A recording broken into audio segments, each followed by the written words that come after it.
સ્વામિનારાયણ હરે સ્વામિનારાયણ હરે. તારીખ આજે 28 ઓક્ટોબર 2025 રોજના અનુક્રમમાં આપણે શ્રી રામાનુજાચાર્યકૃત વ્યાસસૂત્રનું શ્રી ભાષ્ય જે છે તેની ચર્ચા કરી રહ્યા છે. પ્રથમ સૂત્ર જે અથાતો બ્રહ્મ જિજ્ઞાસા એ સૂત્રનું વિવેચન આપણે જોઈ રહ્યા છે. એમાં પ્રથમ પક્ષમાં આપણે પહેલાં જગદગુરુ શંકરાચાર્યના અદ્વૈત મત મુજબ અભેદ શ્રુતિનું અનુસંધાન લઈને એમણે જે પ્રમાણે અદ્વૈત વેદાંતનું સ્થાપન કરી બ્રહ્મ અને જીવાત્માનું એકત્વ સાબિત કરવાનો પૂરેપૂરો પ્રયત્ન કર્યો. અને જે કોઈ પણ એમ કહે કે પ્રત્યક્ષાદી પ્રમાણો છે એના દ્વારા એમ કહે કે ભેદ સિદ્ધ થતો નથી એવું એમણે સાબિત કરવાની પૂરેપૂરી કોશિશ કરી. ત્યારબાદ જગદગુરુ રામાનુજાચાર્યએ પોતાનો પક્ષ રજૂ કર્યો અને એ પક્ષની અંદર એમણે કહ્યું કે ભાઈ ભેદ જે છે તે વાસ્તવિક છે, સુસિદ્ધ છે. બ્રહ્મ જે છે એની જોડે આત્મા અને માયા એ બંનેનો પણ તમારે તત્વ તરીકે સ્વીકાર કરવો જ પડે. એનું કારણ એવું છે કે બ્રહ્મ એટલે ભગવાન જે છે તે ઉપાસ્ય છે અને ઉપાસક જે છે તે જીવ છે અને માયા જે છે તે વચ્ચે આવનારી કોણ છે? બ્રહ્મ અને જીવ એની વચ્ચે આવનારી આ માયા છે. એટલે જીવને અનાદિકાળથી એનો જ્યારથી આ દુનિયામાં જીવ આવતો ગયો છે ત્યારથી તમે જુઓ તો એને ભગવાનથી દૂર રાખનારી જો કોઈ હોય કે ભગવાન સુધી જો પહોંચ્યો નથી તો એમાં સૌથી મોટું કારણ શું છે? તો ભગવાનની જ માયા છે. માયા ભગવાનની શક્તિ છે અને એનો પણ તત્વ તરીકે સ્વીકાર જગદગુરુ રામાનુજાચાર્યએ કર્યો છે. જગદગુરુ શંકરાચાર્યના અદ્વૈત વેદાંતમાં માયા જે છે તેને અવિદ્યા રૂપે નિરૂપી છે અને એ અવિદ્યાનો તત્વ તરીકે સ્વીકાર કર્યો નથી, પણ એ બ્રહ્મની એક પ્રકારની અવિદ્યા છે જેને આભાસ માત્ર કહી છે. અને એ બ્રહ્મ પોતે પોતાને જીવ માને છે. એનું સૌથી મોટું કારણ આ જ છે.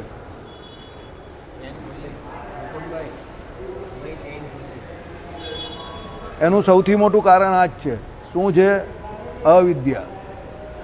એટલે જગદગુરુ શંકરાચાર્યના અદ્વૈત વેદાંતનો તમે વ્યવસ્થિત અભ્યાસ કરો તો તમને એવું લાગે ઘણી વખત કે અવિદ્યા જે છે તે બ્રહ્મ ઉપર હાવી થઈ ગઈ. વાસ્તવિકતામાં માયા જે છે જેને અવિદ્યા તરીકે એમણે કહી છે એ માયાથી તમારે જો બચવું હોય તો તમારે ભગવાનની શરણાગતિ સ્વીકારવી પડે એવું છે. તો અદ્વૈત વેદાંત પ્રમાણે તો એવું સિદ્ધ થઈ જાય કે અવિદ્યા જે છે તે માયા તમે જે કહું છો તે એમ કહી કે કોની ઉપર? પાછી એને મિથ્યા કહી છે. મિથ્યા એવી અવિદ્યા સત્ય એવા બ્રહ્મ ઉપર હાવી થઈ ગઈ એવું આમ તમે જોવા જાવ તો એવું સાબિત થઈ જાય. એટલે રામાનુજાચાર્યએ એ વાતનો જોરદાર પુરાવો આપ્યો આપણા ઉપનિષદો શ્રુતિ સ્મૃતિઓ દ્વારા કે ભાઈ અવિદ્યા તમે જેને કહો છો જે માયા જે છે તે કારણરૂપીની માયા જે છે તે ભગવાનના ધામમાં હોય છે. અહીંયા કાર્યરૂપીણી માયા જે હોય છે એ ભગવાનની લીલા વિભૂતિમાં સર્વવ્યાપક જ છે અને એનો તમારે તાત્વિક રીતે સ્વીકાર કરવો પડે, નહીં તો વ્યવહાર તમારો જે છે તે સચવાય એવો નથી. કારણ કે લીલા વિભૂતિમાં જે કોઈ પણ વ્યવહાર થાય છે તે બધા માયાની અંદર જ આપણે કરીએ છીએ. અને એ વ્યવહાર જે છે તે જગદગુરુ શંકરાચાર્યના અદ્વૈત વેદાંત મુજબ જો બધું કેવું હોય, અવિદ્યા હોય કે બધું મિથ્યા જ હોય તો એ વ્યવહાર કોઈ દિવસ શક્ય બને નહીં. પણ જગતમાં તમે જોયું છે કે માયામાં જ કેટલા બધા વ્યવહાર રહેલા છે અને એમાં કેટલા બધા લોકો કેટલું બધું ખોટું પણ કરે છે અને એમાં જે છે તે કેટલા બધા લોકો પોતાનો જાન સુદ્ધા ગુમાવે છે. એટલે માયાનો તમારે તત્વપણે સ્વીકાર તો કરવો જ પડે. સમજો. હવે એ માયા જે છે એના સ્વરૂપને જાણવાનું છે. એ પછી ભગવાને કહ્યું એ પ્રમાણે જીવ જે છે એને પોતાના સ્વરૂપને જાણવાનું છે અને ભગવાનના સ્વરૂપને પણ જાણવાનું છે. આપણે જે કહ્યું કે ભાઈ પ્રથમનું 52મું વચનામૃત અને વડતાલના બીજા વચનામૃતમાં ભગવાનના સ્વરૂપને જાણવાના માટે 4 શાસ્ત્રો જે કયા સાંખ્ય યોગ, પંચરાત્ર અને વેદાંતને એક જગ્યા પર ભાગવત. પણ વડતાલના 18માં પણ એક લાઇનમાં એની વાત કરેલી છે શ્રીજી મહારાજે. બહુ માર્મિક રીતે કરેલી છે કે ભાઈ ભગવાનના સ્વરૂપને ઓળખવાનું છે તો ભગવાન જે છે શ્રી કૃષ્ણ પુરુષોત્તમ નારાયણ જે છે તે જ આપણા ઉપાસ્ય ઇષ્ટદેવ છે અને એ શ્રી કૃષ્ણ પુરુષોત્તમ નારાયણના જ બધા અવતાર થાય છે. ચતુર્વ્યૂહ પણ એના જ છે. વામન, હયગ્રીવ આદિક જે કોઈ અવતાર છે, કપિલ આદિક તે પણ એ ભગવાન શ્રી કૃષ્ણના જ છે. અને એ ભગવાનના સ્વરૂપને તમારે જાણવું હોય તો સાંખ્ય, યોગ, પંચરાત્ર અને ઉપનિષદ, ત્યાં ઉપનિષદ શબ્દ વાપરો છો. ઉપનિષદ એટલે બીજું કંઈ નહીં, વેદાંત. એણે કરીને જાણી શકાય છે. એક જ લાઇનમાં લખેલું છે, ફક્ત એક જ લાઇન, વડતાલના 18માં. એટલે શ્રીજી મહારાજ વોઝ વેરી એસ્યોર્ડ, એમ ભગવાન બહુ એસ્યોર હતા કે આ 4 શાસ્ત્રે કરીને જ ભગવાનને જાણી શકાય. બાકી ભગવાનને જાણવાનો બીજો કોઈ રસ્તો નથી. કોણ છે? હે? એટલે ભગવાનને જાણવાનો બીજો કોઈ રસ્તો નથી. એટલે સમજવાનું શું છે અહીંયા કે તમારે જ્યારે પણ ભગવાનને એટલે પરમાત્મા તત્વને જાણવું હોય તો આ પ્રકારના સત્શાસ્ત્રો દ્વારા જ જાણી શકો. સાંખ્ય, યોગ, પંચરાત્ર, વેદાંત. આમાં સાંખ્યશાસ્ત્ર, યોગશાસ્ત્રમાં તો શું આવે છે તો આપણે વારંવાર ચલાવીએ જ છે. પંચરાત્રમાં ભગવાનના રૂપની અને ઉપાસનાની વાત છે. આપણી જેટલી પણ પૂજા વિધિ છે, ઉપાસના પદ્ધતિ છે, મૂર્તિઓની સ્થાપનની રીતિઓ છે, એ બધું પંચરાત્ર શાસ્ત્રોમાંથી લીધું છે. અરે આપણી દીક્ષા વિધિ પણ પંચરાત્ર શાસ્ત્રમાંથી છે. તિલક ચાંદલોથી માંડીને બધું આપણે એમાંથી જ કરવાનું કહ્યું છે. શ્લોકો બધા, મંત્રો બધા જે છે આપણા, તે બધા મંત્રો આપણા જે ઉપાસનાના છે તે બધા પંચરાત્ર શાસ્ત્રોના છે. અને છેલ્લે જે વેદાંત જે છે એમાં ભગવાનનું અંતર્યામીપણું કે નિત્ય નિરંજનપણું, કે ભગવાન અહીંયા આવીને માયાના આલોકને વિશે અવતાર ધારણ કરે તો પણ એ ભગવાન કેવા છે, તો અંતર્યામીપણે જીવ પ્રત્યે રહીને પણ એ ભગવાન જે છે એ નિર્લેપ છે, અસંગી છે. અને એ ભગવાન જ સર્વ કર્મ ફળ પ્રદાતા છે. એ જ ઈશ્વર છે, સ્વતંત્ર છે, સર્વતંત્ર છે. આ બધું ભગવાનના સ્વરૂપ સંબંધી જે ચર્ચા જે છે તે વેદાંતમાં, ઉપનિષદમાં કરેલી છે. એટલે પંચરાત્રમાં રૂપ સંબંધી વાત છે અને સ્વરૂપ સંબંધી ચર્ચા જે છે તે વેદાંતમાં છે. બરાબર. સાંખ્ય અને યોગમાં તો 25માં ને 26માં કયા છે પણ એ કેવા છે તેની વાત જ નહીં કરી. એટલે સાંખ્ય અને યોગશાસ્ત્ર તમે આમ બહુ બુદ્ધિથી વિચારો ને તો એ આત્મા વિશે વધારે વાત કરે છે અને ઇનડાયરેક્ટલી ભગવાનનું, પરમાત્માનું નિરૂપણ કરે છે કે ભાઈ સાંખ્યશાસ્ત્ર પ્રમાણે 24 તત્વ, 25માં જીવ ઈશ્વર, એના ભેરા એટલે ગણવાના 24 તત્વની અંદર જ કોને? જીવ ઈશ્વરને, અને 25માં પરમાત્મા. અને યોગશાસ્ત્ર મુજબ 24 તત્વ, 25માં જીવ ઈશ્વરને, 26માં ભગવાન. હવે સાંખ્યશાસ્ત્ર પ્રમાણે એ 24 તત્વ ભેળા જે જીવ ઈશ્વરને ગણવાના છે, પણ વસ્તુતા એ જીવ ઈશ્વર જે છે, જીવ ઈશ્વર એટલે અહીંયા દેવતાઓ જ લેવાના છે, ભગવાન નહીં, ઈશ્વર તરીકે. તો એ જીવ ઈશ્વર જે છે તે તો દિવ્ય છે અને એનું સ્વરૂપ પેલા 24 તત્વ કરતાં જુદું છે. તો તમે જ્યારે પણ માયાના 24 તત્વને જુદા કરો ત્યારે શ્રીજી મહારાજે કહ્યું એ પ્રમાણે તમે જીવ પોતાના સ્વરૂપને ઓળખી શકે સાંખ્યશાસ્ત્ર પ્રમાણે, પણ એ પરમાત્મા કેવા છે તેને ખબર જ ના પડે. સમજો? તો એ પરમાત્મા પોતે નથી. એ તો ઘણી વખત શું છે કે માયાના 24 તત્વથી જુદો એ જીવ ઈશ્વરને માને તો એ જીવ પોતે પોતાને જ ભગવાન માની જાય, અદ્વૈતી હોય તો પછી, કારણ કે એ એનાથી જુદો છે એ પ્રમાણે. પણ એ 24 તત્વ જે 25માં જીવ ઈશ્વર છે અને ભગવાન તો આખા એનાથી અનેરા જુદા જ છે, જેની સાંખ્યશાસ્ત્રને વિશે શેશ્વર સાંખ્યમાં વાત કરેલી છે ભગવાન કપિલે. પણ કેવા છે એ ભગવાન એની કોઈ ચર્ચા નથી, એવું શ્રીજી મહારાજે કહ્યું છે વચનામૃતની અંદર. એ તમારે એ ભગવાન 25માં કે 26માં કેવા છે એ જાણવું હોય તો તમારે પંચરાત્ર શાસ્ત્ર લેવું પડે. વાસુદેવ મહાત્મયમાં પણ એ ભગવાન વિશે વાત છે, કારણ કે ભગવાનના ધામની વાત જે કરેલી છે કે ભાઈ ભગવાનનું ધામ છે, રાધાજી લક્ષ્મીજીએ સેવેલા છે, નંદ સુનંદાદિક પાર્ષદોએ સેવેલા છે, ચિદાકાશ જે કહ્યું છે તે, આ બધી ચર્ચા જે કંઈ કરેલી છે પંચરાત્ર શાસ્ત્રને વિશે કે ભગવાનની મૂર્તિ કે ઉપાસના કે ભજનની, આ બધી ચર્ચા વાસુદેવ મહાત્મયમાં પણ છે. એટલે એ બધા ગ્રંથો જે છે સાકાર ભગવાનની ઉપાસના કેવી રીતે થાય એની વાત કરે છે. અને વેદાંત શાસ્ત્ર જે છે તે ભગવાન કામ કેવી રીતે કરે છે, લીલા વિભૂતિને વિશે, કર્મફળ પ્રદાતાપણું છે, કાર્ય કરવાની ભગવાનની રીત કેવી છે એની બધી ચર્ચા છે. સમજો? એટલે આ બધું જે છે તે તમારા આ સૂત્રને વિશે આવે, અથા તો બ્રહ્મ અને જિજ્ઞાસા. બરાબર? કે જેને બ્રહ્મને જાણવાની ઈચ્છા થઈ છે તે સમજી ગયા. હવે આ બધું તમે જે જાણ્યા એ બધું એ બ્રહ્મને વિશે જાણવાનું છે. સમજો? જેને શ્રીજી મહારાજે બહુ સરળ રીતે વચનામૃતની અંદર સમજાવેલું છે, શિક્ષાપત્રી અર્થદીપિકામાં પણ સમજાવેલું છે. હવે એકચ્યુઅલી આપણે એ બધું સરળ રીતે સમજી ગયા છે એટલે હવે આને આમાં લઈએ છીએ કે આ કેટલી અઘરી રીતે અને કેવી રીતે આપણા સનાતન સંસ્કૃતિના જે શાસ્ત્રોમાં વર્ણન કરેલું છે, જેનું શ્રીજી મહારાજે કેટલું સરળ રીતે વર્ણન કરેલું છે, એ તમને અત્યારે આપણે આ 10 મિનિટની ચર્ચામાં સમજવામાં આવ્યું કે ભાઈ આ બધી જ ચર્ચા ભગવાને કરેલી છે વચનામૃતમાં, સમજો.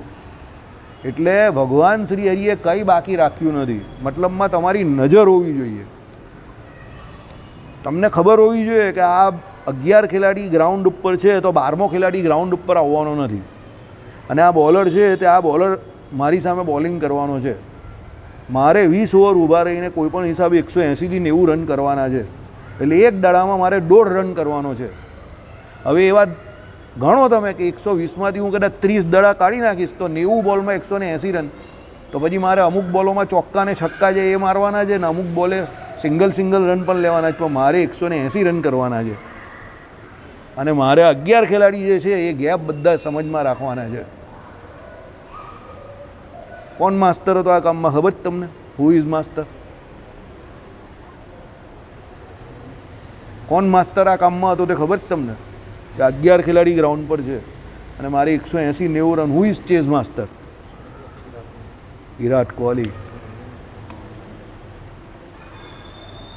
T20નો એટલો વિસ્ફોટક ખેલાડી નથી એ, તો પણ એની T20માં 47-48 જેટલી રન એવરેજ છે, જે કોઈની નથી. T20માં વન ડેમાં નથી હોતી લોકોની. T20ની કાં વાત કરો છો? એની વન ડેમાં તો 57-58 રન રેટ છે, એવરેજ છે. કેમ ખબર જ તમને? એ એની ગેમને સમજે છે, એની ગેમને જાણે છે કે હું પહેલાં 8-10 બોલ શાંતિથી રમા ને પછી મને ખબર છે કે દડો મારા બેટમાં આવશે અને મને ગેપ બધા ખબર છે, મારે ક્યાં રન કરવાના છે તે મને બધી ખબર છે. એની એને સૂઝ છે.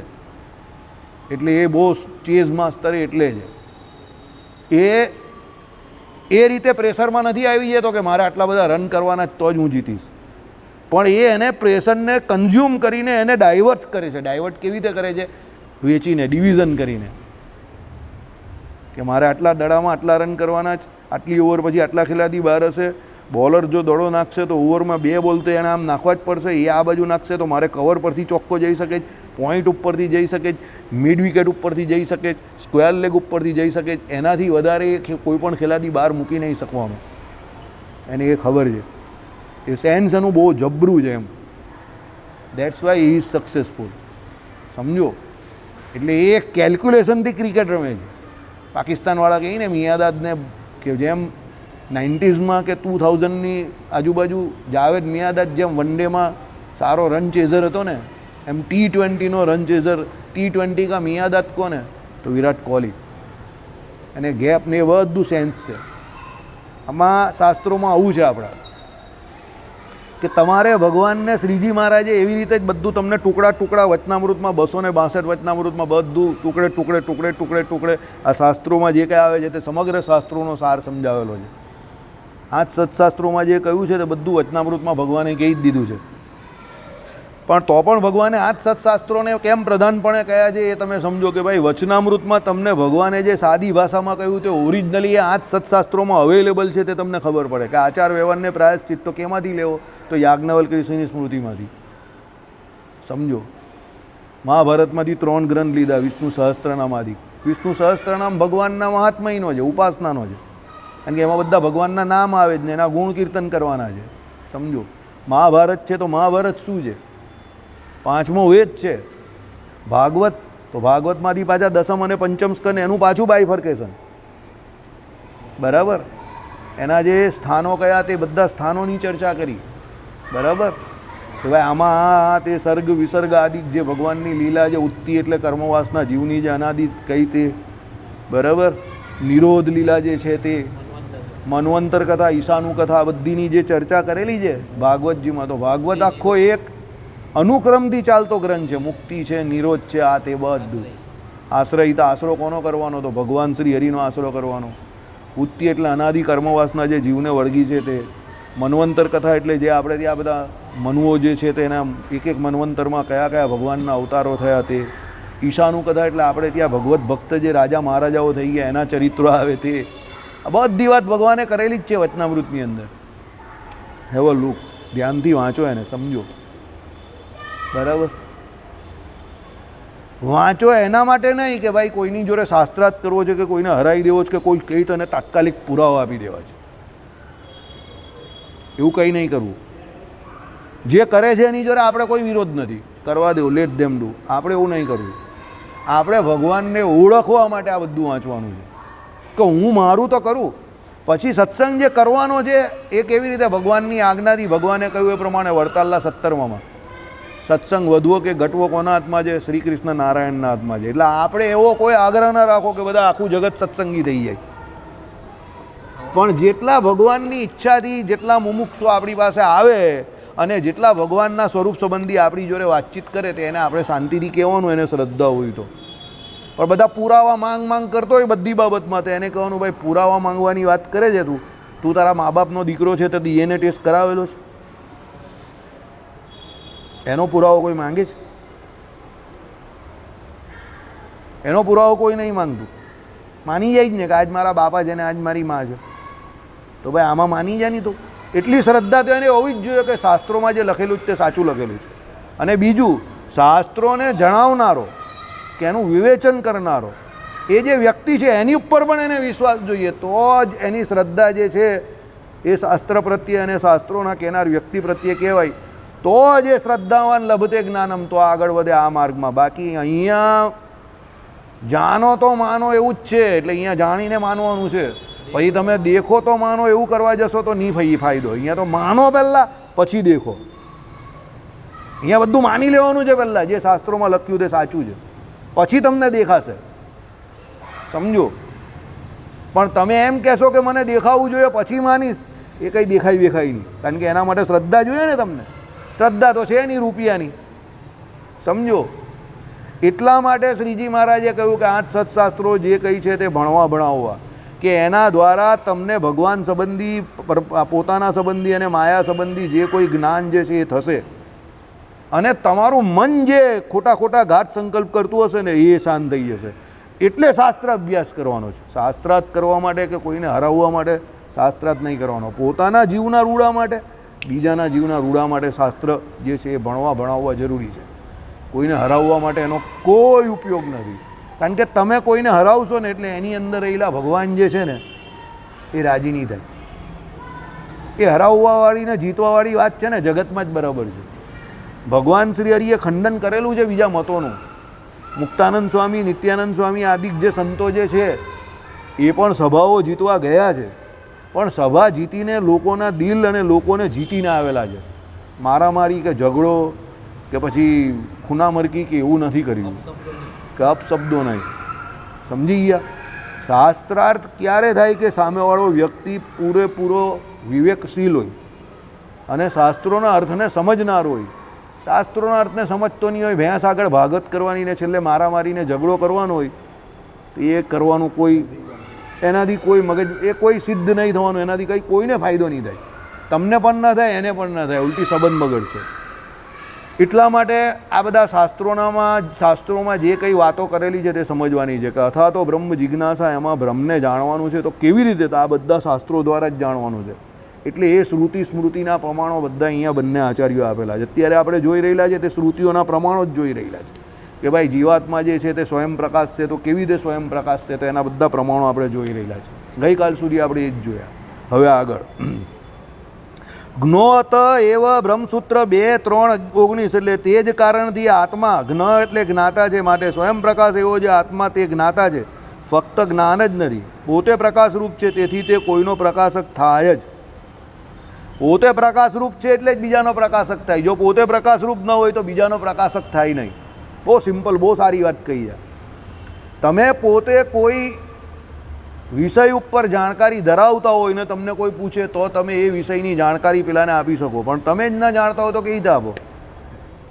તમારામાં જ્ઞાન નામનો ગુણ છે તો તમે એ ગુણ દ્વારા બીજાને કોઈ પણ વિષય ઉપર ચર્ચા કરીને કોઈ પણ માહિતી આપી શકો, પણ તમારામાં જ જ્ઞાન ન હોય તો તમે કેવી રીતે આપી શકો? એટલે આત્મા પોતે પ્રકાશક છે, સ્વયં પ્રકાશ છે, એટલે પોતે પોતાને જાણે છે.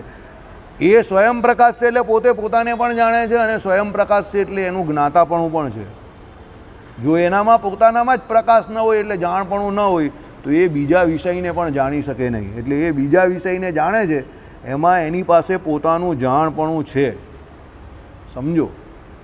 બરાબર? ચાલો પ્રદીપાદી પ્રકાશરૂપ હોય, બીજાનો પ્રકાશ કરે છે તે રીતે. આપણે જોયું દીવા દ્વારા દીવો પોતાને જોઈ છે અને બીજો પદાર્થ જે કોઈ રૂમમાં હોય તે બધા પણ તમને પ્રકાશિત થાય જ છે. માટે સંવિત જ્ઞાન એ પોતે આત્મા ન હોઈ શકે. એટલે જ્ઞાન પોતે આત્મા નથી. જ્ઞાન શું છે? આત્માને આધારે રહેલું છે, આત્માને આશરે રહેલું છે તે જ્ઞાન છે. એટલે આત્મા પોતે કેવો છે? જ્ઞાન નામનો ગુણ ધરાવે છે, એટલે જ્ઞાતા છે. બરાબર. શબ્દના અર્થ જાણનારો પણ કહે છે કે સંવિત, અનુભૂતિ, જ્ઞાન વગેરે શબ્દો સંબંધી શબ્દો જે લોકમાં અને વેદમાં જાણે છે કહ્યું ત્યાં જ્ઞાનની બે બાજુ હોય. એક તરફ જ્ઞાતા એટલે કરતા અને બીજી તરફ જ્ઞેય એટલે કર્મ આવે જ. આવી ગયો ને? આપણે જે વાત કરીએ જે પ્રમાણે આઈ સ્ટેન્ડ ફોર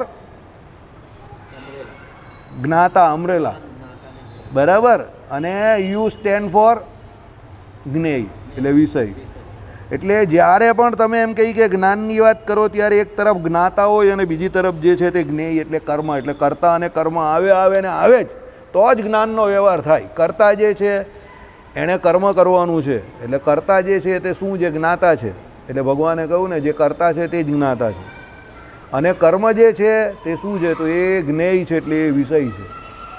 એટલે એ વિષય જે છે એને જાણવાનો છે. એના સિવાય તમારો જ્ઞાનનો વ્યવહાર પૂરો થાય નહીં. કર્મ અને તમારી આ બાજુ જે કંઈ જ્ઞાન રહેવું છે તેની વચ્ચે કોઈને કોઈ જ્ઞાતા એટલે કરતા જોઈએ ને જોઈએ. ન્યૂટનની ગતિનો પહેલો નિયમ. જ્યાં સુધી બાહ્ય બળ લાગે નહીં ત્યાં સુધી સ્થિર પદાર્થ સ્થિર રહે છે અને ગતિમાન પદાર્થ ગતિમાન રહે છે. તો બાહ્ય બળ લગાડનારો કોણ? કરતા થયો ને. અને બાહ્ય બળ લગાડ્યું એણે જે એનું કર્મ થયું. હવે સ્થિર પદાર્થ જે છે તેને ગતિમાન કરે એ રહ્યો, એને ગતિમાન પદાર્થ હોય એની ગતિને રોકવી હોય તો બાહ્ય બળ કોણ લગાવે? પેલો કરતા જ લગાવે. તો આઇઝેક ન્યૂટનની ગતિનો આ પહેલો નિયમ આવી રીતે જ શોધાયેલો છે, જ્ઞાતા અને જ્ઞેય. હવે સમજો એ જ્ઞાતા અને જ્ઞેય એના પ્રિન્સિપલ પર જ આખો પહેલો નિયમ છે ન્યૂટનની ગતિનો. કારણ કે સામે વિષય જે છે એ ગતિમાન હોય કે સ્થિર હોય, એ બંનેને એની સ્થિતિમાં ફેરફાર કરવો હોય તો કરતા જોઈએ ને જોઈએ. પછી તમે એનર્જી એમાં ગમે તે વાપરો, મિકેનિકલ એનર્જી વાપરો કે ઇલેક્ટ્રોનિક એનર્જી વાપરો, કોઈ પણ પ્રકારની, કે પછી હેન્ડ ટુ હેન્ડ આપણે જે એનર્જી વાપરીએ એ પ્રમાણે. આ પંખો ચાલતો હોય અને ઘણા લોકો આમ ફટડીને અટકાવી નહીં દેતા હાથથી જ, સમજો, બરાબર. અને આપણે પહેલાંના સમયમાં જ્યારે પાવર ન હતો, લાઇટ ન હતી, ત્યારે શું કરતા હતા? પંખો નાખવા માટે જાતે પંખો નહીં નાખતા તો હવા તો આવતી જ હતી, સમજો. તો કરતા પોતે જે કર્મ કરતો હતો એટલે હવા આવતી હતી. એટલે જ્ઞાનનો વ્યવહાર જે છે એમાં કર્તા અને કર્મ. તો કર્તા તરીકે આઈ પોતે એટલે હું પોતે એટલે આત્મા પોતે જે જ્ઞાતા છે, અને કર્મ તરીકે તમારે જ્ઞેય એટલે વિષયને લેવો પડે. તો જ તમારો જ્ઞાન જે છે એટલે જાણવાનો કાર્યક્રમ આગળ વધે. કારણ કે જ્ઞાતા હોય અને સામે વિષય હોય તો એને જાણે ને. વિષય હોય જ નહીં તો કિસકે રાજ કરું, सबको तो मार दिया तूने, अभी खुद को उड़ा डालो. समझो केवो हसવું આવ્યું આને? યાદ કેવું આવી ગયું? લીલા યાદ આવી ગઈ ને. समझो किस पे राज करूं, सबको तो मार दिया तूने, तू अपना आदमी है, तुझे मारेगा नहीं. समझी गयो ने? तू तो अपना दोस्त है, जा राज कर, ऐश कर. समझी गयो? किस पे राज करूं, सबको तो मार दिया तूने. बराबर. કેમ? રાજ કેવી રીતે કરવાનું? એ કરતા તો હતો પણ કર્મ કરવા માટે કોઈ જ્ઞેય તો જોઈએ ને, સમજો. એટલે દરેક જગ્યા પર આ પ્રમાણે જ્ઞાન જે છે એની અંદર આ બધું ચાલે જ છે, વિજ્ઞાન. બરાબર. એ કોઈ પણ વિષય હોય, એની ટોપિક યુ ટેક. બરાબર. ચાલો. એટલે વેદમાં જાણે છે એનો કર્મરહિત કે કર્તૃરહિત પ્રયોગ થયો જોયો નથી. કર્મરહિત કે કર્તૃરહિત એટલે કર્તા રહિત કે કર્મરહિત કોઈ પણ જ્ઞાનનો કાર્યક્રમ આગળ વધતો નથી, એવું વેદોમાં પણ જણાતું નથી. લોકો વેદના નામથી આપણે બહુ ડરાવે છે, વેદ વેદ વેદ વેદ કર્યા કરે. એક વાત તમને ઇઝી કહી દઉં, એકદમ બિંદાસ થઈને કહી દઉં. તમે જેટલું બીકોમ ભણ્યા ને, તમે બીકોમ ભણેલા છો ને? કેટલું ભણેલા છો? હે? 10. ઓકે. તમે કેટલું ભણ્યા? 10 કે 12? ઓકે. તમે એન્જિનિયરિંગ કરો, આ ભાઈ LLB. પેલા ભાઈ BSc, તમે 11, સમજી જાઓ. હવે તમે જેટલું ભણ્યા ને 11, 10, 12, 15 એટલે સમજ્યા ને ગ્રેજ્યુએટ, એટલું તમે શાંતિથી જો કોઈ જગ્યા પર એડમિશન લઈને આ ભણ્યા હોત ને તો તમે પણ વેદાંતી થઈ જાત. 12મા પછી વેદાંત એટલે તમારે BA કરવાનું આવે અને BA પછી MA કરવાનું આવે. હવે એમાં તમારે વિષય સિલેક્ટ કરવાનો હોય કે વેદાંત છે કે ન્યાય છે. જેમ અમારામાં ફિઝિક્સ, કેમેસ્ટ્રી, બાયોલોજી આવે, તમારામાં અલગ અલગ ફેકલ્ટી આવે જ ને એન્જિનિયરિંગની, કઈ કઈ આવે છે, ઇલેક્ટ્રોનિક આવે, મિકેનિકલ આવે, ફેબ્રિકેશન આવે ને કેટલું બધું આવે, સમજો બરાબર. તેમ આમાં પણ એવું જ છે, વેદાંત આવે, ન્યાય આવે, સાહિત્ય આવે, જ્યોતિષ આવે, એ બધા અલગ અલગ વિષય આવે. એ તમે સીધું ભણી લેવું તો તમારું આરામથી ભણાઈ જાય. પછી તમને એમ કે બોલ વેદમાં શું લખેલું તને ખબર છે, તો આપણે ડરી જઈએ વેદમાં શું લખ્યું હશે. પણ તમે સીધું ભણી આવ્યા, હા ભાઈ મને ખબર છે, શાંતિ રાખ ભાઈ, બહુ ઉછળકૂદ નહીં કર. ભણી લીધું હોય તો પછી કાં ટેન્શન છે. આ તો આપણે ભણ્યા નથી ને એટલે આપણે એવું છે કે અમે એવું શું હશે એવી ઈગરનેસ છે. સમજો, લગ્ન જેવી વાત છે. લક્કડ કા લાડુ, ખાए वो भी पछता है, ન ખાए वो भी पछता है. બરાબર. એટલે નથી ભણ્યા એટલે આપણે લોકો ડરાવ્યા કરે છે કે વેદમાં આવું છે, પેલામાં આવું છે, આમાં આવું છે. બાકી તમે વ્યવસ્થિત ભણ્યા હોય તો કંઈ અઘરું નહીં લાગે. સમજો, તમે લોકો જ્યારે આ સભામાં ન આવેલા કે સભામાં આવ્યા ત્યારે પણ તમને કોઈએ એમ કહ્યું કે ભાઈ શ્રી ભાષ્ય ચલાવવામાં આવશે તો તમને કેવું લાગ્યું? શ્રી ભાષ્ય કેવી રીતે ચાલે ભાઈ? બહુ અઘરો ટોપિક છે. પણ હવે ચાલે જ તો તમને એટલું બધું અઘરું તો છે, પણ એટલું બધું અઘરું લાગે જ જેટલું તમે એનાથી ડરતા હતા. કેમ? હાથમાં લઈ લીધું એટલે સત્સંગી જીવન 5 પ્રકરણની વાત કરે, પેલો 5 પ્રકરણવાળું સત્સંગી જીવન એ નહીં ભાઈ, તો પેલું સંક્ષિપ્ત આપની થઈ ગયું ને પૂરું. ત્યાં લખતા હતા તો લોકો કે અહીંયા કાં લખાય યાર, કેટલો સમય જશે. 4 પ્રકરણના 45માં કે 46માં અધ્યાય સુધી પહોંચી ગયા. 44 અત્યારે શિક્ષાપત્રી ચાલે, 444 4 પ્રકરણ આખા લખાઈ ગયા સામે. એટલે કામ કોઈ પણ અઘરું ક્યાં સુધી છે? જ્યાં સુધી તમે એને હાથમાં નહીં લીધું. હાથમાં લેવું ને એટલે ધીરે ધીરે અફડાવ કૂટાવ, મારે વાગે, થોડું ખોટું પણ થાય.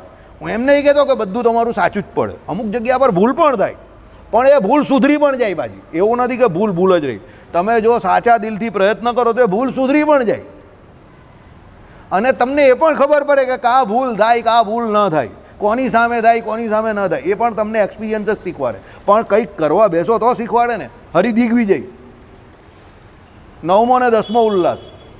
અમે લોકો નાના હતા ત્યારે બહુ ડરતા હતા. 9મો અને 10મો ઉલ્લાસ, 9મો અને 10મો ઉલ્લાસ, 9મો ચાલ્યો ને. એ પણ અહીંયા વચનામૃત ભૂમિકા, અઘરો ગ્રંથ. શબ્દે તું શબ્દનું ગુજરાતી નહીં થાય, આજે પણ ન થાય. કોઈ હરિનો લાલ હોય તો કદાચ એનાથી થાય. હા, બાકી આખું જે સમજાવવાનું હોય તે સમજાવી દેવાય, પણ ચાલીને પણ સમજો. એટલે કામ ક્યાં સુધી અઘરું છે? જ્યાં સુધી તમે એને હાથમાં નહીં લીધું. એટલે તમને મગજમાં અઘરું લાગે. એમ અહીંયા એવું જ છે. તમને એમ કે વેદોમાં શું હશે, વેદોમાં શું હશે. વેદાંત તો પહેલાં શબ્દ સાંભળતો તો હું હલી જતો હતો. ઉપનિષદ હલી જતા હતા. હવે તો આપણે એમ થઈ ગયું કે ભાઈ એમાં પણ જે આપણે ફિઝિક્સ, કેમેસ્ટ્રી, બાયોલોજી ભણ્યા તેમાં પણ વિષય જ છે ને. તો કંઈ નવું શું છે એમાં? પેલો કંઈ નવીય ન્યાયના બહુ મોટા આચાર્ય છે, બહુ ભણેલા છે, બહુ પંડિત છે. અરે ભાઈ ન્યાય ભણ્યો તેને એ આવડે. હું અંગ્રેજી ભણ્યો તો મને અંગ્રેજી આવડે. કેમેસ્ટ્રી ભણ્યો તો મને કેમેસ્ટ્રી આવડે. ફાર્માસ્યુટિક્સ ભણેલો તો મને ફાર્માસ્યુટિક્સ આવડે. હું 10 મિનિટની અંદર ટેલ્કમ પાવડર બનાવી દેતો હતો. ચાલો બોલો, આ પાવડરના તમે જે રૂપિયા આપો જ ને, હું 10 મિનિટમાં બનાવી દેતો હતો ફાર્મસીમાં. 15 વર્ષનો હતો ત્યારે ખાલી. અને આખા ક્લાસમાં મારો સુપર ક્લાસ બને. કારણ કે ઉપર પેલું જે છેલ્લે પેલી જે સ્મેલ આવે ને, એ પીપરમિન્ટ ઓઇલ નાખવાનું ને તો હું 2 ટીપા વધારે નાખી દઉં એટલે એની સુગંધ બહુ ટોપ આવે. એટલે માસ્ટર કે તું હાલો પાવડર બહુ જોરદાર બનાવે છે. હું સાહેબ અહીંયાથી થોડો કાઢેલો છે.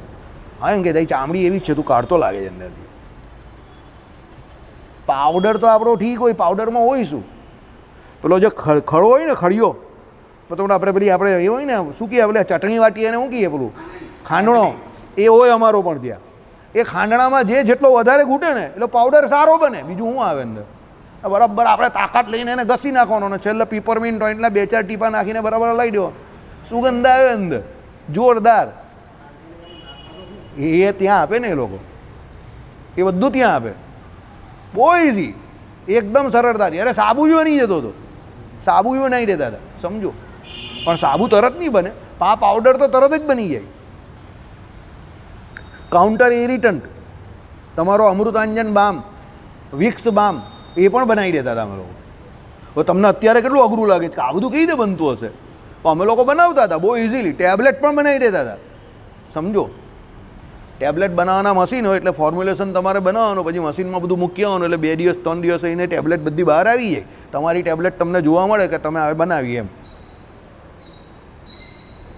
બરાબર. હું તમને અત્યારે કહું તો તમને એમ કહે આ તો યાર બહુ અઘરા વિષય છે બધા. અમે બનાવી જોઈએ કે 15 વર્ષની ઉંમરમાં. સોનું નહીં બનાવેલું મેં, કે મારી બાજુવાળો બનાવવા ગયેલો સોડિયમ મેટલથી તો ધડાકો થઈ ગયેલો લેબોરેટરીમાં, એ આખો કાળો થઈ ગયેલો. બરાબર. એટલે એમાં શું થયેલું કે સોડિયમ મેટલ આવે ને એનાથી અંદર પેલી પાણીની અંદર પડી ડેસ્કની અંદર, તો ધડાકો થયો. તો સાહેબ આવ્યા, સાહેબ કહે કે શું થયું શું થયું? હું સાહેબ સોનું બનાવવા ગયો. હાલા સોનું બનાવવા ગયો પેલાને? બસ સાહેબે લઈ લીધો. બરાબર. પેલો કોઈ સાહેબ આ વાસુદેવ ખાલી ખાલી કહી જાઉં, હું કોઈ સોનું બનાવવા જવાનું. હું સાહેબ નવરો હતો ને ક્યારના સોનું બનાવવાની ફોર્મ્યુલા વધે છે. એનું ક્લાસમાં નામ પડી ગયું, સોનું બનાવવાની વાત કરીએ. બિચારો જાય તો બધી છોકરીઓ પણ કહે ને આ સોનું બનાવવા ગયેલો એમ કહી લેબોરેટરીમાં. બરાબર. એટલે કોઈ બહુ સિન્સિયર માણસ હોય ને 2-4 સોડિયમ મેટલ આવે ને જઈને ધડામ દઈને એની ડેસ્કમાં નાખવાને એટલે ધમાકો થાય, રાડ એટલે બિચારો હલી જાય આખો. બરાબર. આના જેવો હોય, પછી દીપક જેવો હોય તેને તો અમે એવી રીતે જ ગભરાઈ નાખીએ. 2-3 વખત એની પાસે જ આમ કરીને અને ડેસ્કની અંદર સોડિયમ મેટલ થોડું ધવાંગ દઈને ધબાકો થાય ને એટલે અમુક તો મને જોઈને જ ભાગે, તું પાસે નહીં આવતો એમ કે બહુ ડેન્જરસ માણસ છે. સમજો. હવે ત્યારે તો કરીએ જ ને, નાના હોય તો મસ્તી તો કરીએ ને. છોકરા અત્યારે કરવાની મને ઈચ્છા થાય તો નાનો હોય ત્યારની કાં વાત કરો છો? સમજો. અત્યારે પણ હું તમારા બધા કરતાં મસ્તી વધારે કરું છું. તમે મને બહાર ફરવા લઈ જાઓ કોઈ દિવસ. બરાબર. પણ જીવન છે તો મસ્તી તો છે ને. સમજો. જીવન ના હોય તો પછી કંઈ છે જ નહીં ને. એટલે અહીંયા એ જ સમજવાનું છે કે શાસ્ત્રોમાં જે કંઈ કહ્યું છે તમે એને કાં સુધી અઘરું સમજશો, કાં સુધી એવું સમજશો કે આપણું કામ નહીં. બીજું, જે લોકો ભણાવવાવાળા છે એની પણ થોડી ફરજ છે કે એણે તમને કહેવું જોઈએ કે ભાઈ એટલું અઘરું નથી, તમારે ભણવાનું છે, તમે ભણી શકશો. પણ એ લોકો શું કહે ખબર? એ તારું કામ નથી, એ તારું કામ નથી, એ તમારું ગ્રહસ્થના છોકરાનું એ કામ નથી. આ શબ્દ મેં અહીંયા આપણા એક વ્યક્તિ પાસેથી સાંભળ્યો. એટલે ગ્રહસ્થના છોકરાનું આ બધું કામ જ નથી, આ તો અમારું સાધુઓનું કામ છે. એટલે મેં કહું એવું કેવું કામ? કામ તો તમે જે લેવ એ તમારું કામ, ના લેવું તો તમારું કામ નથી. અત્યારે ઉલટું થઈ ગયું. તમારી સભામાં જેટલા લોકો વેદાંત જાણે છે કે તમારી સભાની અંદર જેટલા લોકો આત્મા પરમાત્માને જીવ વિશે જાણે છે એટલું કદાચ એ લોકો નથી જાણતા. સમજી ગયા? આ ભાઈ જતા હશે બધે એટલે એમને તો ખબર જ છે. એ ભાઈ ઘણાને પૂછે પણ છે, એટલે કોઈને પૂછતા નથી પણ લોકો સામેથી કહી છે. ભાઈ એ ભાઈને હસવું આવે છે, ભાઈ મને ફોન કરે કે પેલો આવું કહેતો હતો આમ તેમ. મેં કોઈ તો કહ્યા કરે, આપણે બહુ માઇન્ડ નહીં કરવાનું. બરાબર. એટલે કહેવાનો મતલબ શું છે કે 8 સત્શાસ્ત્રો દ્વિજોને ભણાવવાની જે શ્રીજી મહારાજની આજ્ઞા છે તો ભગવાને એ આજ્ઞા એમને એમ ન કરી હોય. કેમ કરી છે? કે એનાથી ડરવાનું નથી, એનાથી ભગવાનના સ્વરૂપને જાણવાના છે. ડરશો તો પછી જાણશો જ કેવી રીતે? બરાબર. ચાલો. વળી જે એમ કહ્યું છે સંહિત અજળ હોવાથી સંહિત એ જ આત્મા, ત્યાં આ પૂછવું જોઈએ કે અજળ શબ્દથી શું કહેવા માગો છો? મેં તમને આગળ આ વાત કરેલી કે અજળ શબ્દથી શું કહેવા માગો છો? અજળ એટલે કેવું? જે જળ નથી તેવું. હવે એ લોકોએ અજળ તો એને કહેવી જ પડે ને, કારણ કે એ લોકો સંહિતને જ આત્મા કહી છે. તો પછી તમે એને જળ જ કહી દે તો પછી એ આત્મા તો ચેતન છે, તો આખું ગામ જાણે છે. તો પછી એને જળ તો કહેવાય નહીં, એટલે જળ કહી નહીં એટલે એ લોકો અજળ કહે. પણ અજળ તો કેવી રીતે? સંહિત અજળ છે એ તો કેવું? બરાબર. સાંભળો. પોતાની જે સત્તા એટલે અસ્તિત્વથી જે પ્રકાશે એનું નામ અજળ હોય તો દીપાદિકમાં અનેકાંત્ય થાય. સાંભળો, આ અનેકાંત્યનો અર્થ શું કર્યો તે આ લોકોએ. કારણ કે આ અર્થમાં તો દીપ પણ અજળ છે, છતાં કોણ કહેશે કે દીપ એ આત્મા છે? માટે દીપ પણ અજળ છે. કેવી રીતે અજળ છે? કારણ કે પ્રકાશ તો થાય જ ને એમાં. સમજો. તો તમે એને એમ તો નહીં કહી શકો કે આ ટોટલી જળ છે. પ્રકાશ તો થાય છે એનામાં પણ. બરાબર છે. પણ શાંતિથી સાંભળજો. એટલે શું કહ્યું? દીપ પણ અજળ છે, છતાં પણ કોઈ કહેશે કે એ આત્મા છે, તો એ આત્મા થોડો છે? પ્રકાશ થાય એટલે કંઈ. જેટલું દુનિયામાં પીળું દેખાય તે બધું સોનું છે? સોનાનો ભાવ બહુ વધે છે. તમારા ઘરમાં જેટલો પીળો સામાન હોય બધો લઈ જાઓ, ભાઈ સોનું છે, વેચવા વધે છે. એટલો ભાવ આપી દે 1,26,000 તો કોઈ આપે? જેટલું પીળું જેટલું સોનું છે. એટલે જેટલું પ્રકાશમાન છે તે બધું આત્મા છે? નથી. સમજો. Have a logic. કે તમને જેટલી જગતમાં પ્રકાશમાન વસ્તુ દેખાય તે આત્મા છે. આ લાઇટ જે છે તે આત્મા છે. પ્રકાશમાન તો છે એ પણ એ આત્મા થોડો છે. બરાબર? ચાલો સાંભળો. જે અજળ તે આત્મા એવી વ્યાપ્તિ નથી. એટલે તમે જેટલું અજળ કહો છો તે બધું આત્મા છે એ વાત ખોટી. બરાબર? કારણ કે અજળ છે એટલે એ બધું આત્મા હોય એવું જરૂરી નથી. સમજો, ઘણી વખત ઘણા પદાર્થ હાલતા ચાલતા હોય, મિકેનિકલી હાલતા ચાલતા હોય, એટલે તમે એને ટોટલી જળ નહીં કહી શકો. તમે એને કહો કે ભાઈ આ ટોટલી જળ તો નથી, કારણ કે આ તો ચાલતું છે. કારણ કે જળ હોય તો સ્થિર રહેવું જોઈએ ને, આમ ચાલતું મૂવેબલ હોય. મોબાઈલ છે તે તમારી જોડે ફરિયાદ કરે છે ને આખો દિવસ, અને અંદર બધું ચાલે પણ છે, પણ તમે એને આત્મા કહી શકો કે એને જીવ કહી શકો? સમજો, મોબાઈલમાં કેટલી બધી વસ્તુ તમને દેખાય છે, ટીવી જે છે એમાં પણ તમને કેટલી બધી વસ્તુ દેખાય, પણ તમે એને જીવ કે આત્મા કે ચેતન થોડો કહી શકો કે મારું ટીવી ચેતન છે. એમાં કેટલા બધા ચેતન તમને દેખાય છે આમ આમ આમ કરતા, પણ એ પોતે ચેતન નથી. જો ઉદાહરણ સમજજો, ગડબડ નહીં કરતા. આ ઉદાહરણ છે, બરાબર? શાંતિથી સમજજો. એ બધું જળ જ છે. એની અંદર તમને ચેતનોના દર્શન થાય એવું જળ છે, પણ એની અંદર ચેતનના દર્શન થાય એટલે એ પોતે ચેતન નથી. આઈડિયા આવે છે તમને? એ શોધ છે એવી જગતમાં કે એ શોધ દ્વારા તમને પિક્ચર જે છે તે બનાવવામાં આવેલા છે, ને એ પિક્ચરોની રીલ છે એની અંદર જે તમને કરતા તરીકે જીવો જે બધા દેખાય છે તે જીવતા દેખાય છે. ધેટ ડઝન્ટ મીન કે પેલું ટીવી જે છે તે જીવ છે. એની અંદર દેખાતા વ્યક્તિઓ જીવ છે, એ ચેતન છે. સમજ પડે છે? ચાલો શાંતિ રાખો. માટે જે અજળ તે આત્મા એવી વ્યાપ્તિ નથી. અનેકાંત્ય વ્યભિચાર અર્થાત જળ દીપાદિક જેને અજળનું લક્ષણ લાગવું ન જોઈએ તેને આ લક્ષણ લાગે છે. કેમ કે દીપાદિક પોતાની સત્તા એટલે અસ્તિત્વ માત્રથી જ પ્રકાશે છે. દીપને અજળ કેમ કહ્યો? કે એ એના અસ્તિત્વ માત્રથી પ્રકાશે છે. સમજો, એટલે માટે એને અજળ કયો છે. પણ એને અજળ કયો છે એનો મતલબ એવો નથી કે ચેતન છે. સમજ પડે જ કે નહીં પડી? બંને શબ્દમાં ફરક છે. દીપનો પ્રકાશ જે છે એ પોતાનો પ્રકાશ છે, એટલે એને તમે શું કહો? અજળ કહી શક્યા. પણ એનો મતલબ એવો નથી કે અજળ છે એટલે એ ચેતન છે. સમજો, એટલે દુનિયામાં જેટલી પણ અજળ વસ્તુ તમને લાગે છે એ બધી ચેતન હોતી નથી. હવે જળ વસ્તુ તો જળ છે જ, પણ જેની ઉપર તમે અજળ લગાવ્યો તો અક્ષરધામને પણ અજળ કહ્યું છે, ચેતન જેવું કહ્યું છે, ચેતન નહીં કહ્યું. કેમ? જો એને ચેતન કહે તો એનામાં શું ગરબડ આવી જાય? એ કર્તા તરીકે પ્રત્યક્ષમાં આવે, પણ એની અભિવ્યક્તિ કેમાં કરવામાં આવેલી છે? પરાગર્તમાં. એટલે એ એકચ્યુઅલી એ જળ પણ નથી અને એકચ્યુઅલી એ ચેતન પણ નથી. એટલે સચ્ચિદાનંદમાં જે અક્ષરધામને લાગે એ અર્થ, ત્યારે સચ્ચિદાનંદ શ્રુતિનો અક્ષરધામ માટે અર્થ શું કરવો? ચિત્ત એટલે ચેતન જેવું. એટલે બીજા જે ચેતનો અહીંયાથી આપણા જે જાય, એટલે આપણે બધા જે અક્ષરધામમાં જઈએ તો આપણા જ્ઞાન જે છે એનો એ વિસ્તાર કરે છે. પણ માયા જે છે એને ચેતન નહીં કહી. તો માયામાં આપણે અહીંયા લીલા વિભૂતિમાં છે તો આપણા જ્ઞાનનું અહીંયા શું થઈ ગયું? સંકોચ, એટલે તિરોધાન થઈ ગયું. કેમ એવું થયું? કારણ કે માયા પોતે સચ્ચિદાનંદમાં ચિત્તવાળું જે છે ને તે ચિત્ત લક્ષણ જે છે તે માયાનું નથી. સત છે લક્ષણ એનું. માયાને આપણે સત કહેલી છે, પણ ચિત્ત અને આનંદવાળું લક્ષણ માયામાં નથી. કારણ કે જો આનંદવાળું લક્ષણ જો માયામાં હોય તો તમે બધા જે ગ્રહસ્થ અત્યારે અબ મેં ખુડખુડ બૂઢા હું, ગોલી ખાકર જીતા હું કરીને જે બધા વાંકા ચૂકા અહીંયા આવે છે, આમ આમ કરતા એ બેચારા કામ કે બોચકા મારા કોઈ આમ બધા દુઃખી આત્માઓ ગ્રહસ્થો આવે છે. સમજો, તો તમે એવી રીતે દુઃખી થાવ જ નહીં. આને તો મેં બહુ ના પાડેલી. હમણાં એણે મને ફોટો બી બતાવેલો, એના લગ્નનો ફોટો મને મોકલેલો. રાજુ આમ એના બાપા માઈ જો લડવા આવેલા, એના લગ્નમાં ચાલુ લગ્ને મેં કહ્યું એને, મેં કહું ઊભો થઈ ગયા, હજુ પણ છેલ્લો ચાનસ. એના લગ્ન અહીંયા ગલીમાં પેલી વાડીમાં જ થયેલા. તો એના બાપા આવ્યા મારી પાસે, મને કહ્યું તું ભાગતો અહીંયાથી, એમ કહે તું આને ભગાવું એના કરતાં તું ચાલ્યો જાય અહીંયાથી. એના બાપાને એમ કે આ એને લગ્નમાંથી ભગાઈ જાવ. હું તો શું કહેતો હતો, મેં કહું રાજુ હજુ પણ ભાગી જા રાજુ ભાગી જા, હજુ છેલ્લો ચાન્સ છે, પછી ભાગવાનું નહીં મળશે. અદ્ભુતાનંદ સ્વામી જેવું તારું અદ્ભુત કાર્ય થઈ જાય. મેં કહું ભાગ, હજુ પણ ચાનસ છે. અમે તો ચાનસ જ બોલીએ, ચાન્સ નહીં બોલીએ. શું બોલીએ? ચાનસ. રાજુ મને કહે મારા બાપા સાંભળે છે. મેં કહું સાંભળવા દે નહીં, એ ભાગી ગયા તો તું પણ નહીં આવતો અત્યારે. બરાબર?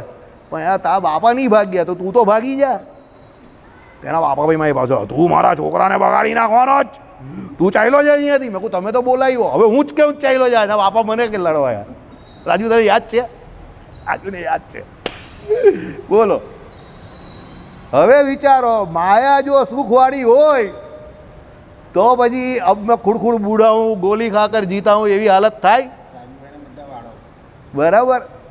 એટલે કે એવું નહીં, એ તો સાધુઓના પણ ઘણા નથી હોતા. એ લોજિક નહીં દોડો પાછો. એવી બધા સટલ ગંજા થઈ જાય, જાઓ બધા સટલ નીકળી જાય ઉપરથી. એટલે કહેવાનો મતલબ માયા સત છે રામાનુજાચાર્યની વ્યાખ્યા પ્રમાણે. શંકરાચાર્યની વ્યાખ્યા પ્રમાણે કેવી છે? મિથ્યા છે, અવિદ્યા છે. પણ આપણે ભગવાન શ્રી હરિ શું કહે છે? જીવ, ઈશ્વર ને માયા, ત્રણ તત્વ અનાદિ. એટલે સત તો છે જ નહીં. તમે સત છે એનાથી એનો વિરોધ નહીં કરી શકો. પણ ચિત્ત છે ના, જો એ ચિત્ત નથી તો એ આનંદ પણ નહીં હોઈ શકે. કારણ કે આનંદ ફક્ત ને ફક્ત કેમાં છે? ચેતનમાં, ચિત્તમાં જ મૂકેલો છે ભગવાને. જળ વસ્તુમાં આનંદ છે જ નહીં. એ તો તમે માની બેઠા જ કે એમાં આનંદ છે. જળ પદાર્થમાં તમને જે આનંદની અનુભૂતિ થાય છે તે કોને લીધે થાય છે? તમારા ચેતન એવા જીવાત્માએ અજ્ઞાને કરીને એવું માની લીધું છે કે આ પદાર્થ મળવાથી મને આનંદ થશે, એટલે તમને આનંદ થાય છે. આનંદ તમને અંદર ચેતનમાં જ થાય છે. સમજો, હેવ અ લોજિક. તમને અત્યારે નાની ગાડીમાંથી મોટી ગાડી જોઈએ છે. તમને મોટી ગાડી મળી ગઈ, બેને બદલે 4 પૈડાની ગાડી તમારા ઘરના દરવાજા પર આવીને ઊભી રહી ગઈ કાલે સવારે, તો તમને જે આનંદ થશે ને એ અંદર થશે. એટલે ચેતન એવા જીવમાં થશે. ગાડી બહાર હશે, આનંદ તમને અંદર થશે. હવે એ ગાડી પર તમને અમે જોઉં છો ને આનંદ થાય છે, એટલે જ કોઈ બાજુમાંથી તમારો કોઈ મસ્ત દોસ્તાર આવ્યો બાઇક લઈને જોરદાર આમ આમ કરતો ધન ધનાઈને, અને એને સીધી ગાડી પાછળથી મસ્ત રીતે પ્રસાદીની કરી દીધી. એટલે તમારો બધો આનંદ હતો તે સુરતી ગાળો દ્વારા બહાર નીકળી ગયો.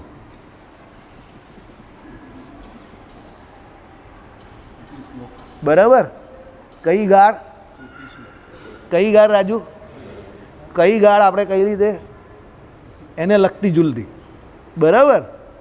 એ ગાળ નીકળે અને તમારો બધો આનંદ 2 મિનિટની અંદર. જય સ્વામિનારાયણ. બરાબર. દિનેશ કાકાની ગાડીનું આવું જ થયેલું. ભાગળ 4 રસ્તા પર અમારી ગાડી ચલાવતા જતા હતા તો પાછળ એક જણ આવ્યો. એટલે દિનેશ કાકા બારી, અરે રાણીના તારા બાપાનો 5 લાખનો દાગીનો છે, કા ઠોકે છે, કા જવાનો છે. દિનેશ કાકા તો તરત જ 4 રસ્તા પર જ. બરાબર. રેડ કલરની એમની મારુતિ ધામણીને પાછળથી ઠોકી ગયો. હું તો અંદર બેઠો બેઠો જન્મગણના પાઠ કરતો હતો. મેં કહું દિનેશ કાકા પાછળથી કોઈ પ્રસાદીની કરી લાગે છે? હા એમ કે મને પણ લાગે. ચાલો બહાર જઈને જોઉં છું જરા. બરાબર. આપણે તો જડત્વના નિયમ જેવું, ન્યૂટનની ગતિનો પહેલો નિયમ, જ્યાં સુધી બાહ્ય બળ લાગે નહીં ત્યાં સુધી સ્થિર પદાર્થ સ્થિર ને ગતિમાન પદાર્થ. એટલે હું તો ખસું જ નહીં. જગ્યા આવે નહીં, આવી ગયું આપણું સ્થાન, પછી જ આપણે ઊભા થઈએ. પણ 2-3 વાર ગિયર આપવા પડે પાછા. બરાબર. એટલે કહેવાનું તાત્પર્ય સત જે છે, પછી જે ચિત્ત જે છે, તે જે ચિત્ત છે એમાં જ આનંદ છે. પરમાત્મા કેવા છે? ચિત્ત છે એમાં આનંદ છે. આત્મા કેવો છે? ચિત્ત છે એમાં આનંદ છે. અક્ષરધામ ચિત્ત જેવું છે પણ એમાં પણ આનંદ છે. પણ જે જડ છે એમાં આનંદ નથી, નથી ને નથી. જડમાં શું છે? માયા કેવી છે? અજ્ઞાનવાળી છે, અંધકારમય છે, ને એમાં દુઃખ ને દુઃખ જ છે. સમજો, એમાં સુખ જેવું કંઈ છે જ નહીં. ભગવાને કહ્યું માયાના પંચ વિષયમાં ભગવાને કિંચિત એવું સુખ મૂકેલું છે. એ તો કેમ મૂકેલું છે કે ભાઈ અહીંયા પેલો જીવ જે છે એ શાંતિથી જીવે, નહીં તો બધા આત્મહત્યા કરીને મરી જાય. બધા ડિપ્રેશનમાં ને ફ્રસ્ટ્રેશનમાં આવીએ તો બધા મરી જાય. સમજી ગયા? એટલે ભગવાને કિંચિત માત્ર સુખ અંદર મૂકેલું છે. એ ગેમ છે. કોની ગેમ છે? ભગવાનની ગેમ છે. બરાબર. ચાલો, એટલે જે અજળ છે તે ચેતન છે એવું માનવાની કોઈ જરૂર નથી. ચાલો,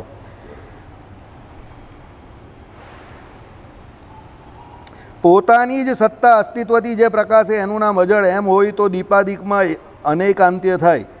અને સંવિત થકી જુદો પ્રકાશ નામનો ધર્મ તમે સ્વીકારતા નથી. સંવિત થકી જુદો એટલે પેલી અનુભૂતિ થકી જુદો કયો પ્રકાશ? પ્રકાશ નામનો એટલે જ્ઞાન નામનો ધર્મ તમે કોઈ સ્વીકારતા નથી. એટલે અસિદ્ધિ દોષ આવે છે તથા વિરોધ આવે છે.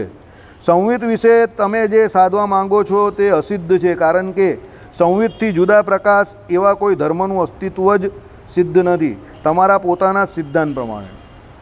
સંહિતથી બીજો તમે ધર્મ માનતા નથી. સંહિત પોતે જ એકચ્યુઅલી ધર્મ છે, પણ તમે એને ધર્મ તરીકે નહીં માનતા, તો તમે તમારો જે સંહિતવાળો સિદ્ધાંત છે તે સિદ્ધ કરી શક્યા નહીં. સંહિત એટલે અનુભૂતિ. અનુભૂતિ કોને આધાર હોય? આત્માને. તો એ આત્માનો ધર્મ થયો. તો આત્મા જે છે એનો ધર્મ જે છે એ રૂપે તમે જો સંહિતની કે અનુભૂતિની વાત કરતા હો તો એ વાત બરાબર, પણ તમે એ માનતા નથી. અને તમે ધર્મ તો માનવાના જ નથી બીજો કોઈ, કારણ કે એ તો ભેદ આવી જાય. તો પછી તમે જે કહેવા માંગો છો સંહિત એ સિદ્ધ જ નહીં થતી, એટલે અસિદ્ધ થઈ ગઈ બંને રીતે. કેવી રીતે? બંને રીતે સમજો. સંહિત વિશે તમે જે સાંધવા માંગો છો અસિદ્ધ છે, કારણ કે સંહિતથી જુદા પ્રકાશ એવો કોઈ ધર્મનું અસ્તિત્વ જ સિદ્ધ નથી. એટલે સંહિત એટલે અનુભૂતિથી જુદો કોઈ ધર્મ તો તમે માનતા જ નથી. શું? તમારા પોતાના સિદ્ધાંત પ્રમાણે. હવે અનુભૂતિ પોતે જ ધર્મ છે એ પણ તમે નહીં માનતા, બરાબર? તો બંને રીતે તમે જે સિદ્ધ કર્યું કે સંહિત કે અનુભૂતિ એ સિદ્ધ થતી નથી. પાટિયા ઠોકેલા છે. આવું કોણે કહ્યું? રામાનુજાચાર્યએ. તથા વિરોધ આવે છે. સંહિતમાં સંહિત ઉપરાંત પ્રકાશ નામનો કોઈ ધર્મ છે જ નહીં, એમ સંહિતથી વાર છે. નિર્વિશેષતાનું પ્રતિપાદન કર્યા પછી સંહિત પોતાની સત્તાથી પ્રકાશે છે, એમ સંહિતમાં પ્રકાશ ધર્મનું પ્રતિપાદન કરવું એમાં વિરોધ આવે છે. બે રીતે. પહેલું એને નિર્વિશેષ સાબિત કર્યું. કેવી રીતે? સાંભળો. સંહિતમાં સંહિત ઉપરાંત પ્રકાશ નામનો કોઈ ધર્મ છે જ નહીં. પ્રકાશ નામનો ધર્મ એ લોકો સ્વીકારતા નથી સંહિતની અંદર, બરાબર? એમ સંહિતની નિર્વિશેષતાનું પ્રતિપાદન કર્યું. એટલે સંહિત જે છે, અનુભૂતિ જે છે, એને જે લોકો આત્મા કહી છે એ નિર્વિશેષ છે, એને કોઈ વિશેષણ નથી, એવું એ લોકોએ કહ્યું. એ પ્રતિપાદન કર્યા પછી સંહિત પોતાની સત્તાથી પ્રકાશે છે. હવે સંહિત જે છે, જે અનુભૂતિ જે છે, કે જે આત્મા છે તે પોતાની સત્તાથી પ્રકાશે છે, એમ સંહિતમાં પ્રકાશ ધર્મનું પ્રતિપાદન કરવું એમાં વિરોધ આવે છે. તમે એનામાં પ્રકાશ ધર્મ હોય તો જ એ પ્રકાશમાન કઈ રીતે થાય સંહિત? તો તમે કહ્યું કે પ્રકાશ નામનો ધર્મ અંદર આવી જાય છે, સત્તા માત્ર છે અને પ્રકાશ નામનો ધર્મ આવી જાય છે, તો તમે તો એને સ્વીકારતા જ નથી, તો પછી એ કઈ રીતે આવી ગયો? એટલે તમારી વાતમાં શું આવે છે? વિરોધ આવે છે. શું આવે છે? વિરોધ આવે છે. આવું કોણે કહ્યું? જગતગુરુ રામાનુજાચાર્યએ. બીજી રીતે વ્યાખ્યાન. સંહિત સિવાય બીજા કશામાં તમે પ્રકાશ એટલે ધર્મ સ્વીકારતા નથી, એટલે સંહિત સ્વ સત્તાથી પ્રકાશે છે એ વાત દ્રષ્ટાંતે કરીને સિદ્ધ કરી શકાશે નહીં. તમે એને સમજો. દીવો જે છે એની જ્યોત જે છે એ તમે જોવો છો અને તમને એ બહારથી દેખાય છે, એટલે એનામાં પ્રકાશ નામનો ધર્મ દેખાય છે, તો જ તમે એને સ્વયં પ્રકાશ કહેવું છો ને. તમને પ્રકાશ દેખાતો જ નહીં હોય તો એ દીવો કઈ રીતે સાબિત કરી શકે કે હું પ્રકાશમાન છું? કોઈ ગાંડો માણસ આવીને અહીંયા એમ કહે કે હું બહુ હોશિયાર છું, તો તમે માની લેવું ખરા? તમે કહો કે ગાંડો છે, જવા દે ને. પણ કોઈ હોશિયાર માણસ કોઈ દિવસ એવું કહેવાનો નથી કે હોશિયાર છે, તો પણ તમે માનો જ ને કે હોશિયાર છે. કેવું તે સમજ પડે જ તમને? કેમ? એની હોશિયારીનું સૌથી મોટું કારણ કે પુરાવો શું? એ પોતે જ. કારણ કે એનામાં હોશિયારી નામનો ગુણ કે ધર્મ રહેલો છે, એ તમે જોઈ શકો છો, તો એના દ્વારા જ તમને ખબર પડે જ ને કે હોશિયાર છે. સમજો. ટાલિયા માણસને એવું પુરાવો કરવાનું કે સાબિત કરવાની જરૂર જ નથી કે હું ટાલિયો છું. એનામાં વાળ નથી, એ જ સાબિત કરે કે હું ટાલિયો છું. અને વાળવાળો છે એને એવું સાબિત કરવાની જરૂર જ નથી કે એ વાળીઓ છે, કારણ કે વાળ છે જે એનો ધર્મ છે, તો એને સાબિત કરવાની કાં જરૂર પડે છે? સમજો. એટલે દીવો પોતે સ્વયં પ્રકાશ છે અને એનામાં પ્રકાશ નામનો ધર્મ રહ્યો છે. સમજો. એ પ્રકાશ નામના ધર્મથી જ ઓળખાય છે. બહુ સિમ્પલ વાત તમને સમજાવું. ભગવાનમાં અનંત કલ્યાણકારી ગુણ રહેલા છે, તો એ અનંત કલ્યાણકારી ગુણ જે છે એને જાણે કોણ? ભગવાન જાણે. ચાલો, પણ એ ભગવાનને કામના છે કે આપણે કામના છે? આપણે કામના છે. તો આપણે કામના છે તો ભગવાન પોતે જ એનામાં અનંત કલ્યાણકારી ગુણ રહેલા છે. સમજો. તો એ અનંત કલ્યાણકારી ગુણ તે ભગવાનથી તો જુદા છે, પણ એ ગુણ દ્વારા ભગવાનની ઓળખાણ છે. ધર્મી એ ભગવાન છે, એની ઓળખાણ કોના દ્વારા? એમનામાં રહેલા ધર્મો દ્વારા. જો એ ધર્મો ન હોય કે ગુણ ન હોય તો ગુણી ઓળખાય ખરા? તો એ ગુણ હોવા જરૂરી છે ને, તો ગુણ દ્વારા જ ગુણીની ઓળખાણ થાય, ધર્મ દ્વારા જ ધર્મીની ઓળખાણ થાય. એ કહેવા માંગે છે કે તમે સંહિત કે અનુભૂતિ કે આત્મા જે બધાને એક કેવું છો, એમાં જો પ્રકાશ નામનો એટલે જ્ઞાન નામનો ધર્મ હોય નહીં, તો પછી તમે એને ઓળખો કેવી રીતે કે પ્રકાશમાન છે? એ દેખાય કેવી રીતે? ખબર કેવી રીતે પડે? એટલે શું કહ્યું? સાંભળો પાછા. સંહિત બીજા કશામાં તમે પ્રકાશ ધર્મ સ્વીકારતા નથી. સંહિત સિવાય બીજા કશામાં તમે પ્રકાશ ધર્મ, એટલે સંહિત સ્વસત્તાથી પ્રકાશે છે એ વાત દ્રષ્ટાંતે કરીને સિદ્ધ કરી શકાશે નહીં. એ સ્વસત્તાથી એ સંહિત જે છે એ પ્રકાશે છે, પોતે પોતાની સત્તાથી, એ તમે સાબિત નહીં કરી શકો. કારણ કે સંવિત જે છે એને જે લોકો શું માને છે? આત્મા માને છે. સંવિત જે છે એને જે લોકો શું માને છે? અનુભૂતિ માને છે. બધું એ સંવિતને જ માને છે. તો એ સ્વસત્તાથી પ્રકાશે કેવી રીતે પ્રકાશે? ખબર કેવી રીતે પડે કે પ્રકાશ્યું?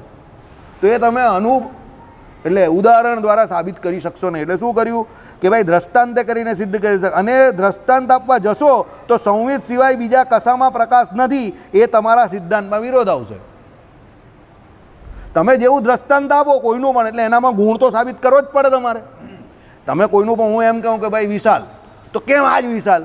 તો તમે કહું કે વિશાલ એટલે ગ્રીન કલરનું ટી શર્ટ પહેરે તે, પછી એકદમ હાઈલી ઇરેગ્યુલરલી રેગ્યુલર આવે તે, વગર કારણે જ મંદિરમાં ગાપચી મારે તે, વાતે વાતે થાકી જાય એ, બરાબર, એ વિશાલ. પછી એકદમ ક્યુટ હસી આપે તે વિશાલ. હવે વિશાલ જે છે, આ બધી મેં જેની ઓળખાણ આપી તે એકચ્યુઅલી એ ઓળખાણ જે આપી એ સાચી પણ હોઈ શકે, ખોટી પણ હોઈ શકે. એ ઓળખાણ પોતે વિશાલ નથી. આ બધી મેં ઓળખાણ આપી એ પોતે વિશાલ છે ના, પણ એ વિશાલને ઓળખવા માટે ઓળખાણની જરૂર છે 100%. તો એ ઓળખાણ ન હોય તો વિશાલ ઓળખાય કેવી રીતે? તો એ સંવિત એવું કહે છે કે એ સંવિત જે છે એનામાં ધર્મો નહીં હોય તો એ સંવિત ઓળખાય કેવી રીતે ધર્મ વગર? સંવિત એટલે આત્મા, અદ્વૈતીઓના આત્મા, અનુભૂતિ, એને એ લોકો એક માને છે. એટલું એવું રામાનુજાચાર્યએ કહ્યું. આપણે એવું એક નહીં માનતા. આપણે શું માનીએ છીએ? સંવિત કેવું કે અનુભૂતિ કેવું કે જ્ઞાન કેવું, આ બધા આત્માના શું છે? ધર્મ છે. અને એના દ્વારા આત્માની શું થાય છે? ઓળખાણ થાય છે. સમજો. એટલે મેં અત્યારે જે વિશાલની વાત કરી તો વિશાલની વાત નહીં કરી, એકચ્યુઅલી વિશાલમાં રહેલા ગુણની વાત કરી. અને એના ગુણ દ્વારા આપણે ઓળખાણ કોની કરી? ગુણીની. એવી વાત છે. શ્રીપતિમ શ્રીધરમ સર્વદેવેશ્વરમ ભક્તિધર્માત્મજમ વાસુદેવમ હરે મહા